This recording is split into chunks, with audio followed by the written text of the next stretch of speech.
Hola a todos, bienvenidos a Los Puntos a las IES, nuestro programa semanal de Diario de Cuba.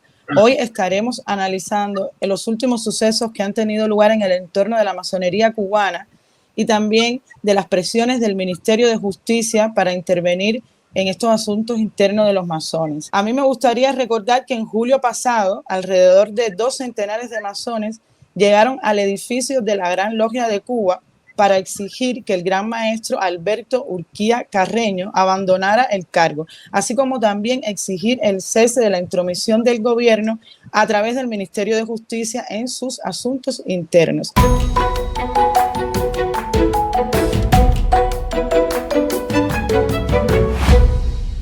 Para hablar del tema, hoy nos acompañan el escritor Ángel Santiesteban, bienvenido, la periodista Camila Costa, bienvenida también Camila, y el abogado de Diario de Cuba, Edel González.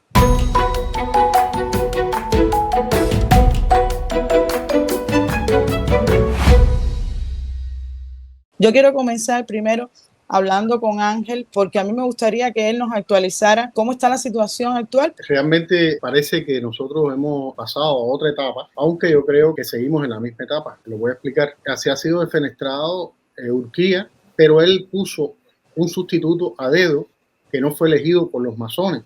Los masones tenemos para ese cargo a otro hermano que Urquía había sancionado, lo tenía sin sus derechos masónicos. Por tanto, en la actualidad el gran maestro que existe es uno que puso a alguien que no tenía derecho, pienso yo, a elegir a esa otra persona. Ojalá que las cosas terminen en manos de los masones. A mi entender, creo que todavía hay intromisión del gobierno. No quiere sacar sus garras de la institución masónica. Pienso que es porque temen a esa agrupación de hombres que se reúnen dentro de un lugar que estamos penetrados completamente. Eso no cabe duda a nadie, que en las logias hay gente que informan, en los chats, incluso donde yo he escrito cosas, la seguridad me lo ha dicho después. Hasta el hecho que hubo un oficial que me dijo en una de las detenciones, yo le dije, yo soy el venerable maestro de mi logia, y yo dije, yo no tengo necesidad de hablar de política, que yo creo que hablar de los derechos de uno no es hablar de política, aunque todo sea política, pero no la política que entienden. Y él me dijo, sí, yo sé que en esa logia de octubre tú no hablas de política.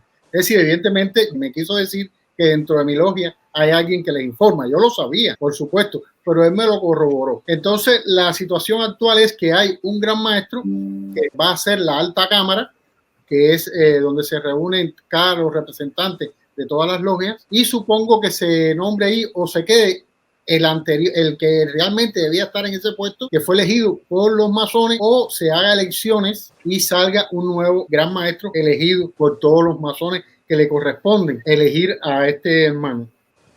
Así están las cosas hasta este momento. Yo pienso que estamos en ascuas. Aún la masonería está en ascuas. Nadie sabe a dónde va. Lo que sí te puedo decir es que la gran parte de los masones están convencidos que el gobierno tiene metido sus manos en la masonería desde hace mucho tiempo y ahora no quiere soltarla. A mí me gustaría también aclarar si es la primera vez que sucede algo así a nivel de inconformidad y de protesta de los masones, y por qué crees que ha pasado en este momento. Lo más cercano a esto fue hace 2 años que era en ese entonces gran maestro Javier Alfonso cruzó de México hacia Estados Unidos siendo gran maestro, huyendo porque dijo que la seguridad del Estado lo tenía muy presionado para que hiciera cosas que él no entendía que debía hacer, que era atacar al gran comendador del Supremo Consejo Grado 33, José Ramón Viñas Alonso, para expulsarlo de la masonería. Y él lo estaban forzando de tal manera que él salía con la esposa, porque en la calle lo secuestraban y lo llevaban a un apartamento que él citó en el Vedado, y ahí lo presionaban. Él es un hombre temeroso y decidió cruzar siendo gran maestro.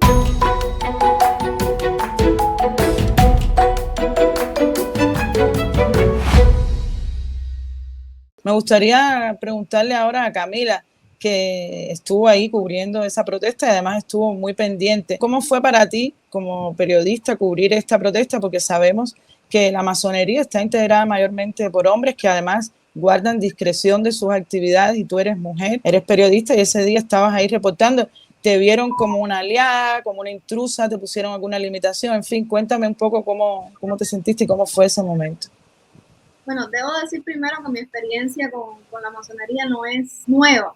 Yo llevo varios años ya vinculada, incluso desde antes de conocer a Ángel, que ya llevamos varios años. Yo vengo investigando la masonería, incluso hace casi 2 años publiqué un libro de investigación sobre la historia de la masonería cubana. Entonces, a raíz de que estalló todo este escándalo, que fue, recordemos, en enero de este año, que ocurrió un supuesto robo en la oficina de este gran maestro, Mario Alberto Urquía Carreño, después su expulsión de la masonería, después la sesión de alta cámara el 24 de marzo, donde los masones, los representantes de las alrededor de 300 logias que hay en Cuba, lo expulsaron de ese lugar a gritos de fuera, ladrón, traidor, cobarde.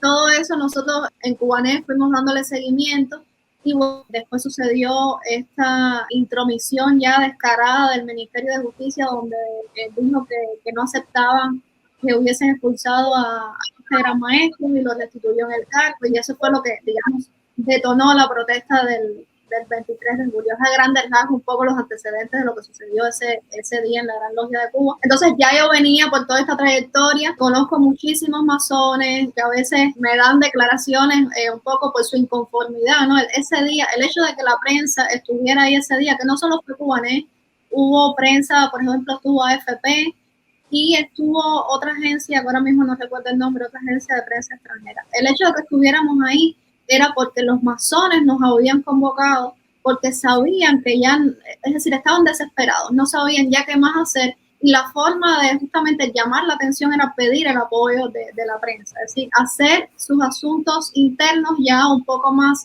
públicos, dar declaraciones directas. Eso nunca había ocurrido, debo decir, nunca había ocurrido, no solo la protesta, sino que ya directamente declararan ante las cámaras de la prensa internacional: nos está pasando esto, no lo vamos a aceptar, esto es una intromisión y ese señor que está allá adentro se tiene que ir porque esto es de nosotros. Directamente no se habló de política, pero bueno, sabemos que la política está en todo. Y eso era una afrenta, digámoslo así, una respuesta a esa intromisión de la seguridad del Estado, de decir, y ellos decir, no lo vamos a aceptar, este edificio es nuestro, esta institución es nuestra, y aquí se hace lo que decidan los masones. Eso nunca había ocurrido, pese, podemos hablar después, a que la intromisión de la seguridad del Estado ha ocurrido en más de 65 años. Por supuesto, había, como desde que escribí el libro, hay muchos detractores por el hecho de yo ser mujer. Hay algunos que dicen que me están revelando los secretos de la masonería. Para nada.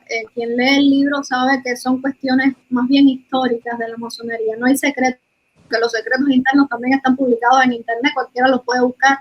Los rituales y todas esas cosas están en internet. Incluso otra cosa es saber cómo analizarlos. Eso ya tienen que ser iniciados masones.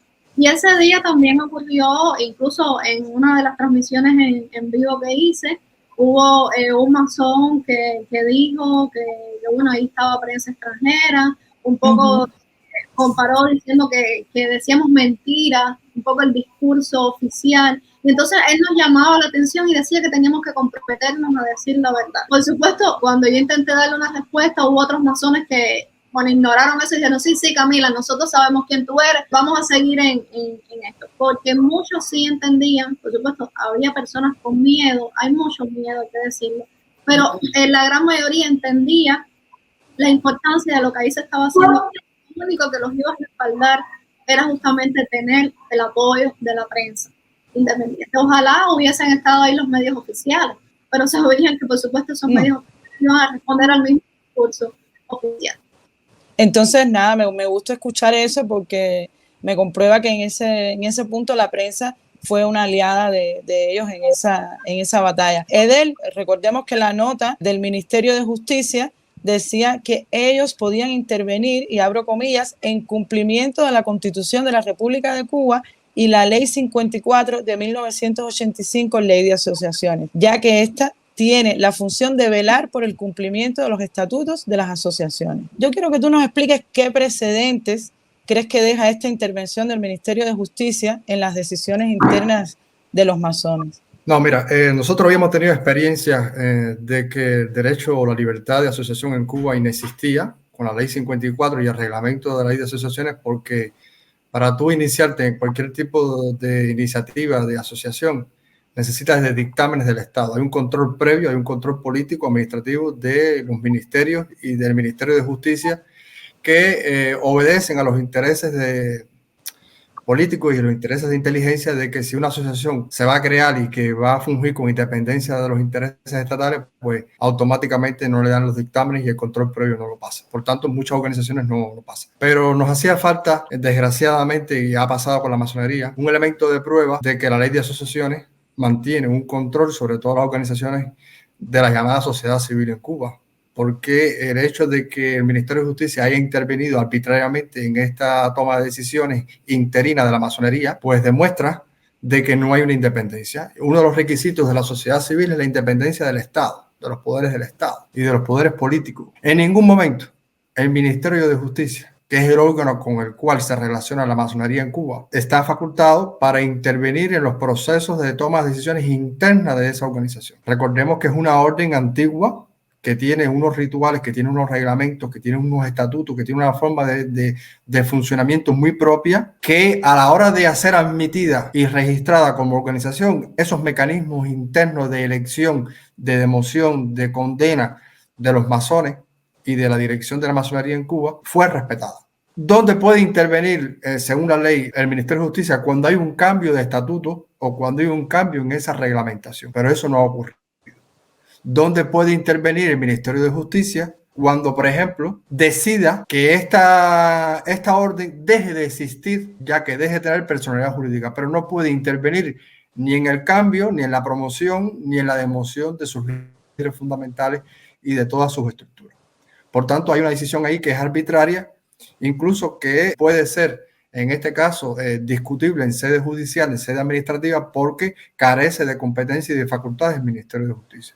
Estas son decisiones internas, decisiones propias, donde hay un actuar excesivo e impune del Ministerio de Justicia y está malinterpretando las normas de esa ley que dice de que pueden inspeccionar la forma en que ellos cumplen los estatutos, pero la forma en que ellos cumplen los estatutos no implica de que anulen las decisiones que allí se han tomado. Es decir, solamente si hay cambios de estatuto o inaplicación de los estatutos, pero no puede en este caso subrogarse en lugar y grado de un órgano colegiado de decisión. Y en ese aspecto ha estado muy claro los masones que se han reunido en protesta denunciando esta intromisión del Ministerio de Justicia. ¿Y esto es apelable? Una pregunta. Es apelable en sede jurisdiccional, en este caso en vía administrativa. Contra esa decisión del Ministerio de Justicia, un cuerpo de abogados de bufetes colectivos pudiera redactar una demanda y establecer esos excesos de competencia del Ministerio de Justicia. No tengo información de que se haya hecho hasta el presente, porque sé que la masonería en Cuba ha querido arreglar estas cuestiones de una manera con el diálogo interno con el Estado, ¿no? Pero la vía legal existe de que puede, en este caso, demandarse la actuación excesiva del Ministerio de Justicia, que es el Departamento de Registro de Asociación, el que está en este caso. Por supuesto que detrás de ello están los intereses políticos, como decía Camila, aquí todo es político. Y evidentemente, no solamente en Cuba, mira, aquí mismo en España, en cualquier país donde existen masones o existen órdenes de sociedades secretas o de diferentes tipos de manifestación, los órganos de inteligencia de los países siempre han intentado penetrar este tipo de estructuras, ¿no? Porque allí se discuten cosas, se analizan que si bien para nada forman parte de antivalores o de cuestiones de violencia, de nada por el estilo, pero sí, en este caso el Estado quiere conocer qué es lo que se discute, qué es lo que se analiza y hacia dónde quiere ir algún tipo de orden como la masonería. Pero contra ese tipo de interferencias de los órganos secretos, solamente en los países democráticos queda hasta allí, hasta una penetración. Ya no intervienen en las decisiones internas, que fue lo que pasó. Una intervención en las decisiones internas. Ángel, quería volver a preguntarte a ti, porque a mí me preocupa las consecuencias que ha dejado esta intervención, ¿no? ¿Qué secuelas ha dejado la intromisión del Ministerio de Justicia, la protesta, para la masonería y para los masones en particular también? Antes quiero hacer una asociación por lo que decía el hermano. Mira, vamos a ir a la Iglesia Católica. Yo recuerdo que creo que fue en la segunda mitad de los 80 que a Jaime Ortega lo hicieron cardenal. Y yo fui a la primera misa del gallo que él hizo en la catedral. Nosotros estábamos todos erizados, hablaba de los presos políticos, de la familia, es decir, toda aquella reunificación familiar. Era un revolucionario de verdad, el Jaime Ortega, que llegó a aquella catedral y que nos impactó y que le aplaudimos y que lo veneramos. Y después hubo un cambio, hubo algo, un proceso que hicieron que me dijo un teniente coronel que después fue opositor, que es opositor aún, y me dijo que era un video que le habían hecho en algo personal, íntimo, y que a través de eso lo habían chantajeado. Es decir, ellos trabajan, ellos van a la cabeza de todo lo que manejen a estas instituciones. En el caso de Mario Urquía, yo creo que él no estaba trabajando para la seguridad del Estado, pero él tiene una MIPYME donde él hizo algunos inventos, algunas cosas ahí, algunos desfalcos, y él mismo me contó a mí que le habían hecho varias auditorías casi forenses, del DTI, es decir, una serie de instituciones policiales del país, de fiscalía, hasta que lo atraparon. Cuando lo atraparon, le dijeron, o vas preso o hace lo que nosotros te decimos. Y bueno, la debilidad del ser humano, y ahí él pactó con la... En la pregunta que me estabas haciendo ahora, creo que ha sido una experiencia conmovedora para la Amazonía porque hizo algo a partir de que la prensa estuviera allí y de estas dos protestas que hicimos exigiéndole que le tocamos la puerta a Urquía, que no abrió aquel día, y después la otra, que él quiso hacer una reunión y se le convirtió en otra protesta, y donde él definitivamente decidió abandonar el cargo que ya no tenía. Era que él se sentía apoyado por el gobierno y decidió no irse. La masonería está, si te digo una cosa, te digo, está cansada. Es decir, los hermanos están cansados y hay miedo. Hay mucho miedo de los masones porque esto es una maquinaria de 60 y pico de años que está bien aceptada, que es microscópica, al punto que tú das un like en internet y te toca la puerta a un agente, un oficial de la seguridad del Estado para amenazarte o para multarte, o eres citado para multarte. Es decir, ellos van desde lo microscópico ya para evitar que esta persona coja alguna influencia o alguna fuerza y trabajan desde la base. Y cuando están arriba, y le van en directo a un chantaje personal muy fuerte y los dominan. La masonería creo que está decidida, ojalá que sí, yo quisiera creer eso, que está decidida a tomar las decisiones por nosotros mismos. Hasta algunos masones oficialistas le he preguntado si cree que el gobierno está metido dentro de la masonería y me dicen que sí, que creen que sí. Entonces es un momento determinante para nosotros de salirnos de esta mano oscura que constantemente manipula a la institución. O por lo menos plantarle cara, ¿no?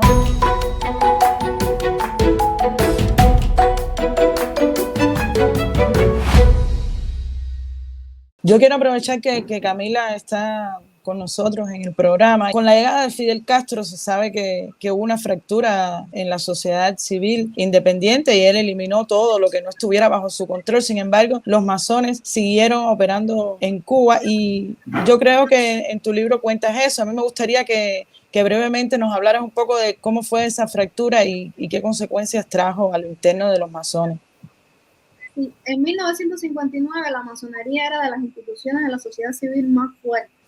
Estaba, por supuesto, también la Iglesia Católica, pero la masonería tenía mucho prestigio por su papel durante las guerras de independencia. Todos los próceres prácticamente formaron parte de la institución y algo que se borró de la historia es que la guerra de los 10 años, por ejemplo, se gestó en los 10 masones. José Martí también fue masón. Hubo durante la República al menos 3 presidentes que fueron masones. Tuvieron un papel relevante también durante la lucha contra Batista. Y entonces para 1959 tenía un gran prestigio nacional e internacional. Tenía más de 30.000 miembros. Había prácticamente una logia masónica en cada localidad del país. Y entonces Fidel Castro hizo lo mismo que hizo con todas las instituciones de la sociedad civil, tratar de fragmentarlas. Le confiscó locales, le confiscó todo aquello que le permitiera independencia económica. Hubo muchos masones que se viraron, incluso hubo un llamado movimiento masónico clandestino que llegó a planificar incluso un atentado contra Fidel Castro.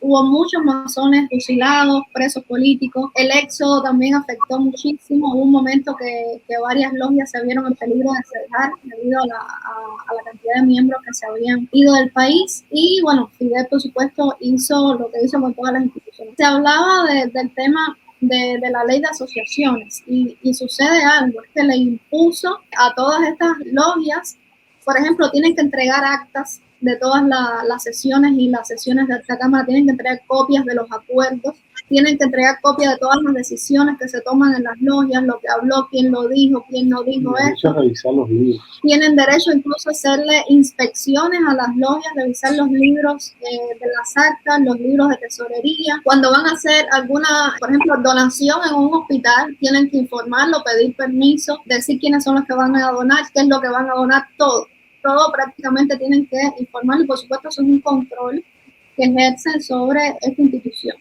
Y uno de los momentos, digamos, escandalosos o críticos que evidenció esta penetración fue hace unos años un gran maestro, José Manuel Colleravento, que fue gran maestro. Él estuvo ocupando varios cargos en la Gran Logia entre el año 2000 y 2009.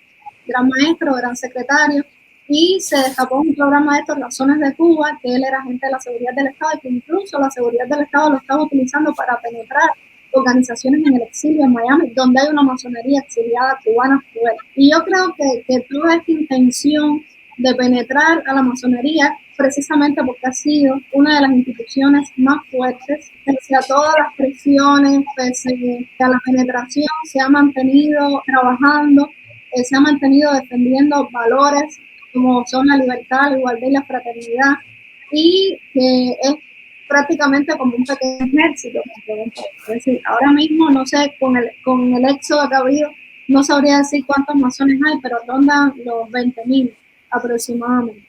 Entonces, es una organización de las que más miembros tiene en el país. Hay que ver qué pasa ahora en septiembre, que debe ser la sesión de la Alta Cámara, donde deben convocar a elecciones. La reunión que hubo el 1 de agosto, creo que fue con Caridad Diego, de algunos masones, ahí ella dijo que están preparando una nueva ley de asociación, que supuestamente la van a debatir con las logias, con las organizaciones, las asociaciones que están reconocidas, pero bueno, yo creo que sería un buen momento para traer a colación todas esas intromisiones, porque esto que ha sucedido de la intromisión del Ministerio de Justicia, yo creo que debe marcar una pauta de qué es lo que puede suceder en el futuro. Y eso va a servir de experiencia también para el Ministerio de Justicia, para su actualización, buscar mecanismos, quizás con su redacción ambigua, como siempre hacen, pero que en el futuro les permita tener un mayor peso en las decisiones internas de las organizaciones. Entonces, yo creo que las instituciones como la masonería y el resto de la sociedad civil